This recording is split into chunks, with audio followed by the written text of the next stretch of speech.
Good evening friends. आज मैंने सोचा था कि लाइव स्ट्रीमिंग करेंगे, लेकिन अभी मुझे पता चला कि for live streaming we actually need at least 50 subscribers, जो कि अभी शायद अपने हुए नहीं हैं। लेकिन कोई बात नहीं, subscribers is not a matter. कितने लोग इस चीज़ को देख पा रहे हैं और कितने लोग इस चीज़ से बेनिफिट होंगे, वो ज़्यादा इंपॉर्टेंट है। हाँ, तो अब जबकि लाइव स्ट्रीमिंग नहीं हो रही है तो मैं सोच रहा हूँ कि एक वीडियो ही रिकॉर्ड करके डाल दूँ। तो हमारा जो टॉपिक था मेन, वो था कि the major problems which people faced during the last month of NEET. और सबसे बड़ी प्रॉब्लम जो है वो है पैनिक की। सभी के सभी स्टूडेंट्स सोचने लग जाते हैं यार कि 1 महीने बाद में नीट है, मेरा तो इतना सिलेबस नहीं हुआ, मेरा तो उतना सिलेबस नहीं हुआ, मैंने तो ये नहीं पढ़ा, मैंने तो वो नहीं पढ़ा। तो अब सबसे पहले एक चीज़ देख लीजिए कि NEET is not an exam to test your high end knowledge. आपने कितना भयानक तरीके से रट रखा है, कितना हाई लेवल की चीज़ें आपको पता है, उस चीज़ का एग्ज़ाम नहीं है NEET. NEET is an exam to test your basic knowledge and how you implicate that knowledge into the exam paper उन 3 घंटे और 20 मिनट, अब शायद से 3 घंटे 20 मिनट कर दिया मेरे हिसाब से, हाँ। तो 3 घंटे और 20 मिनट के अंदर आप उन बेसिक चीज़ों को किस हिसाब से उस पेपर के अंदर प्रोड्यूस कर सकते हो, वो एक्चुअली नीट देखता है। नीट के अंदर बहुत ज़्यादा हाई लेवल के क्वेश्चंस नहीं आते, बहुत बेसिक क्वेश्चंस आते हैं। स्पेसिफिकली टॉकिंग ऑफ बायोलॉजी, तो बायोलॉजी के अंदर नीट के अंदर एनसीईआरटी तो माता है एक तरीके से, ये लगा लो। बायोलॉजी के लिए एनसीईआरटी से ज़्यादा मेरे हिसाब से ही कुछ और आता होगा। बेसिक चीज़ क्या गलती कर देते हैं बच्चे, एनसीईआरटी का मतलब सिर्फ ऐसे बेसिक ग्रॉस एनसीईआरटी पढ़ना समझ लेते हैं।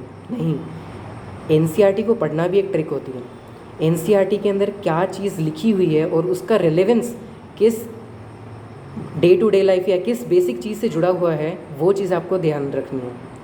एनसीईआरटी के अंदर लिखी हुई हर एक चीज़ आपको बहुत ध्यान से और बहुत गौर फरमा के पढ़नी है। मेरे हिसाब से बायो के लिए मैंने कोई रेफरेंस बुक या कुछ नहीं यूज़ किया था, सिर्फ एनसीईआरटी। साथ में साथ एनसीईआरटी की बुक के साथ साथ एनसीईआरटी के एग्जाम्पलर्स, जो एग्जाम्पलर बुक आती है एनसीईआरटी की, वो बहुत ज़्यादा इंपॉर्टेंट है। उसके अंदर बहुत सारे एमसीक्यूज़ हैं, तो आपको थ्योरी के साथ साथ क्वेश्चन करने की प्रैक्टिस हो जाएगी एमसीक्यू से। दूसरी चीज़, फिज़िक्स एक बहुत बड़ा मेजर प्रॉब्लम है, क्योंकि हम सभी लोग यूजुअली बायो इसीलिए लेते हैं ताकि हमको मैथ्स ना पढ़ना पड़े, और वहीं जो नीट के लिए स्टूडेंट्स होते हैं उनको फिर फिज़िक्स परेशान करती है। तो मैं ये बता दूं कि फ़िज़िक्स के अंदर न्यूमेरिकल बेस्ड क्वेश्चन से ज़्यादा थ्योरी बेस्ड क्वेश्चन आते हैं। आप अपना कॉन्सेप्ट पक्का करो। अगर आपका फ़िज़िक्स में कॉन्सेप्ट पक्का हो जाएगा तो फिर आपको न्यूमेरिकल बेस्ड क्वेश्चंस करने में भी कोई प्रॉब्लम नहीं होगी। यूजुअली क्वेश्चंस कैसे आते हैं, उनमें फ़िज़िक्स होती है 80% और न्यूमेरिकल्स जो मैथमेटिक्स है वो बच जाती है 20% की। तो आप उस 80% को पक्का करोगे ना, तो फॉर श्योर आपकी मतलब वो 20% भी अच्छे से हो जाएगी। फ़िज़िक्स के अंदर ध्यान रखना कि हर एक चीज़ का कॉन्सेप्ट आपको ढंग से समझना है। जब आप कॉन्सेप्ट ढंग से समझोगे, जब उनको मतलब अप्लाई करना सीख जाओगे, तो न्यूमेरिकल प्रॉब्लम्स बहुत ईजी हो जाएंगी। वही मैंने बोला ना, बहुत हाई एंड मैथमेटिक्स भी नहीं आती, बहुत बेसिक मैथमेटिक्स आती है। आपको सिर्फ डिफरेंशिएशन अच्छे से आना चाहिए, इंटीग्रेशन अच्छे से आना चाहिए। ऐसा नहीं कि आपको मैट्रिक्स, कैलकुलस ये सब पढ़ने की ज़रूरत नहीं है। आप बेसिक मैथमेटिक्स और मतलब जो कुछ मतलब ज़्यादा अच्छे से इम्प्लीमेंटेशन के लिए चाहिए, जैसे कि डिफरेंशिएशन, इंटीग्रेशन और कुछ बेसिक नॉलेज होनी चाहिए जो फिज़िक्स की होती है, वो रिक्वायर्ड होती है। ज़्यादातर क्या होता है, थ्योरी और कॉन्सेप्ट बेस्ड क्वेश्चन ज़्यादा पूछे जाते हैं फ़िज़िक्स के अंदर भी। तो ध्यान रखिएगा कि फ़िज़िक्स के अंदर भी आप अपना थ्योरी और कॉन्सेप्ट्स को अच्छे से बिल्ड करें। लास्ट के 30 दिन में, जो अभी 30 दिन बचे हुए हैं, उसके अंदर आप ज़्यादा से ज़्यादा कोशिश कीजिए कि प्रीवियस ईयर क्वेश्चन और क्वेश्चन, एक तो पहली बात क्वेश्चंस करो, लेकिन क्वेश्चंस वो मत करो जो तुम्हें लगता है कि अच्छे लग रहे हैं। क्वेश्चंस वो करो जो एक्चुअली इंपॉर्टेंट है, जो एक्चुअली एग्ज़ाम में पूछे जा सकते हैं। ऐसे क्वेश्चन नहीं कि यार चलो 10 क्वेश्चन किए, 10 क्वेश्चन में से मुझे 6 आ गए तो यार सही है, चलो 6 ठीक हैं, हो जाएगा, काम बन जाएगा। नहीं नहीं नहीं, एग्ज़ाम में पूछे जाएंगे वो 4 क्वेश्चंस जो आपने किए थे, लेकिन उसको आपने ये नहीं देखा कि ये ठीक कैसे होंगे। वो जो 4 क्वेश्चन बच गए, वो आपको ये देखना है कि ठीक कैसे होंगे। एक हैबिट बना लो बच्चों, जब भी क्वेश्चंस प्रैक्टिस करो तो उन क्वेश्चंस पे ज़्यादा ध्यान रखना है जो गलत हो रहे हैं, क्योंकि क्वेश्चन पेपर में वही क्वेश्चन आएगा और फिर आप फिर आप रिग्रेट करोगे कि यार ये वाला क्वेश्चन मैं पढ़ा तो था, लेकिन कैसे होगा वो अब याद नहीं आ रहा। तो जब भी आप क्वेश्चंस प्रैक्टिस करो, तब ये हमेशा ध्यान रखना कि जो क्वेश्चंस गलत हो रहे हैं उन क्वेश्चंस को हमेशा देखो कि ये ठीक कैसे होंगे। तभी आप एक तरीके से रिवीजन बेटर कर सकते हो। जो चीज़ आती है वो तो आपको आती ही है, जो क्वेश्चन ठीक हो रहे हैं उसको तो ध्यान से पढ़ो ही पढ़ो, लेकिन जो चीज़ नहीं हो रही है उसको बेटर करना है अपन को इन 30 दिन में, समझे। तो फिज़िक्स और एक पैनिक नहीं होना सबसे बढ़िया चीज़ है। एकदम आराम से चलो, ज़िंदगी बहुत बेटर है। आप ये मत सोचना कि भाई मेरा नीट नहीं हुआ तो ये हो जाएगा वो हो जाएगा, पक्का होगा। डिटर्मिनेशन रखो, एक अपने अंदर एक स्पार्क लेकर के आओ कि इस बार तो यार करना ही है। ये 30 दिन है ना, इन 30 दिन में पूरी मेहनत कर दूंगा, कुछ दिन के लिए त्याग दूंगा बाकी सारी की सारी चीज़ें, इंस्टाग्राम हो गया, व्हाट्सएप हो गया, ट्विटर हो गया, स्नैपचैट हो गया, इन सबको मैं कुछ दिनों के लिए असाइड रख दूंगा। एक बात याद रखना, आज जो स्टोरी लगा रहे हो वो शायद कोई देखे ना देखे, लेकिन कल को जब तुम मेडिकल कॉलेज में हो जाओगे और स्टोरी लगाओगे ना तो सब लोग देखेंगे और अप्रिशिएट भी करेंगे। तो इसीलिए मैं बोल रहा हूँ कि कुछ दिनों के लिए अभी पढ़ाई पे कॉन्सेंट्रेटेड रहो। एक बार मेडिकल कॉलेज में हो गए तो फिर रोज़ कभी एप्रॉन में कभी क्लासेस की स्नैप लगाया करोगे, उसके बाद में लाइफ थोड़ी मतलब फ्रूटफुल और बेटर लगेगी तुम लोगों को। हाँ, तो 2 चीज़ें हो गई, एक तो पैनिक नहीं होना बिल्कुल भी, और दूसरा ये जो मेजर प्रॉब्लम्स हैं कि एनसीईआरटी पढ़नी है बायोलॉजी के अंदर और फिज़िक्स के अंदर यूजुअली कॉन्सेप्ट बिल्डिंग पार्ट को ज़्यादा कवर करना है, थ्योरी और कॉन्सेप्ट्स को बिल्ड करना है अच्छे से। केमिस्ट्री के अंदर मैं बता दूं कि इनऑर्गेनिक केमिस्ट्री जो है उसके अंदर एक भी क्वेश्चन ऐसा नहीं है जो कि नीट से बाहर एनसीईआरटी से बाहर आता हो। पूरी की पूरी इनऑर्गेनिक केमिस्ट्री सिर्फ एनसीईआरटी से पूछी जाती है। ऑर्गेनिक केमिस्ट्री और बाकी पहलुओं पर भी हम बात करेंगे नेक्स्ट आगे की कुछ वीडियोस में, वीडियो थोड़ी ज़्यादा लंबी हो जाएगी। अभी मैं जो मेजर प्रॉब्लम्स होती है ना बच्चों को कि ये समझ में नहीं आ रहा, वो समझ में नहीं आ रहा, वो भी मैं बता रहा हूँ। लास्ट के 1 महीने में आपको जितने ज़्यादा हो सके उतने ज़्यादा क्वेश्चंस करने हैं, लेकिन इस चक्कर में ये नहीं भूलना कि थ्योरी भी कवर करनी है। आपको थ्योरी और जो क्वेश्चंस हैं उनको 40-60 का रेशियो रखना है। 40% टाइम आपको थ्योरी पढ़नी है और 60% टाइम आपको क्वेश्चंस करने हैं। क्वेश्चन से आपको एक डर निकल जाएगा कि एग्ज़ाम में क्या करना है क्या नहीं करना है, और थ्योरी पढ़ोगे तो उस क्वेश्चन प्रैक्टिस के दौरान जो इंपॉर्टेंट चीज़ें रह गई वो आप थ्योरी के अंदर कवर कर लोगे। वैसे तो मोस्टली थ्योरी तो क्वेश्चंस के थ्रू ही कवर हो जाएगी, लेकिन कुछ ऐसे एक्सपेक्ट्स होते हैं जो कि कभी कभी क्या होता है कि क्वेश्चन में पूछे नहीं जाते, या जो क्वेश्चंस आप कर रहे हो उसमें नहीं पूछे जाएंगे, तो वो आपको क्या करना पड़ेगा, थ्योरी से वापस पढ़ना पड़ेगा ताकि पूरा का पूरा चैप्टर कवर हो, ना कि सिर्फ वो पार्ट जो आपने उन पर्टिकुलर क्वेश्चंस में किया। क्या है कि आप एक चैप्टर के 1000 क्वेश्चंस कर लोगे, लेकिन ये है कि कहीं ना कहीं कोई ऐसा पार्ट रह जाएगा उस चैप्टर का जो उन क्वेश्चंस में नहीं पूछा गया। और एनटीए का तो यही धर्म ईमान यही है कि वो हर साल कुछ ना कुछ ऐसा नया क्वेश्चन ला ही देते हैं। तो वो नया क्वेश्चन आप कैसे टैकल कर सकते हो, जब आपको थ्योरी अच्छे से आती है। थ्योरी और क्वेश्चंस दोनों को मैंने बताया ना 40:60 का रेशियो रख के चलना कि टाइम कैसे मैनेज करना है, कितना टाइम थ्योरी पढ़ें, कितना टाइम हम लोगों को वो करना है, कितना टाइम थ्योरी पढ़नी है, कितना टाइम हम लोगों को क्वेश्चंस करने हैं, तो उसका ऐसे मैनेज करना है। स्टडी शेड्यूल का मैं कुछ ऐसे बेसिकली बता नहीं सकता, क्योंकि कुछ लोगों की आदत होती है कोई रात को अच्छा पढ़ते हैं, कुछ लोगों की आदत होती है कोई सुबह जा करके अच्छा पढ़ते हैं। मैं बेसिकली बताऊं तो मैं हर रोज़ सुबह उठ करके अच्छा पढ़ सकता था, बाकी पूरा दिन ठीक ठाक पढ़ के मेरे को रात को बहुत जल्दी नींद आ जाती थी।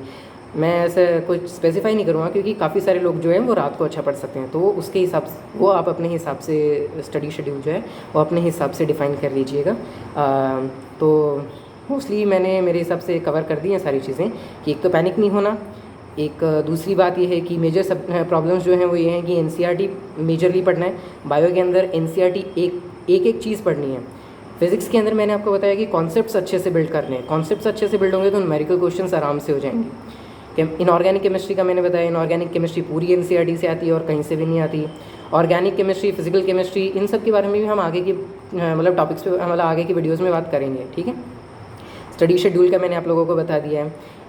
एक इम्पॉर्टेंट चीज़ है जो कि हम हमेशा भूल जाते हैं, जब हम लोगों को कोई चीज़ पानी है ना तो हमको एक्चुअली हल्का सा स्ट्रगल करना पड़ता है।